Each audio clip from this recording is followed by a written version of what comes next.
అమ్మయ్యా, విఘ్నేశ్వరుడు నాకు శాపాన్ని విముక్తి చేశాడు, ఇంకెప్పుడు నా జన్మలో అహంకారం జోలికి పోను, స్వార్థం జోలికి పోను, ఎందుకు పనికొస్తుంది వాక్యంలో అందం, విఘ్నేశ్వరుడిలా ఉండాలి మనిషి అని తెలుసుకుని చంద్రుడు చెంపలేసుకుని బయట వచ్చాడు.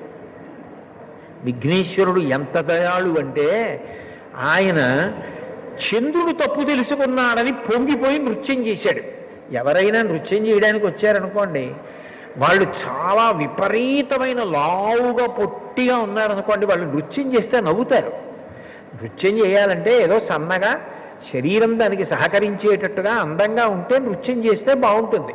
అంతేగాని విఘ్నేశ్వరుడు నృత్యం చేయడం ఏమిటి అంటే, ఆయన అవతలవాడు తన తప్పు తెలుసుకుంటే సంతోషాన్ని పట్టలేకపోయాడు, పట్టలేక నృత్యం చేశాడు.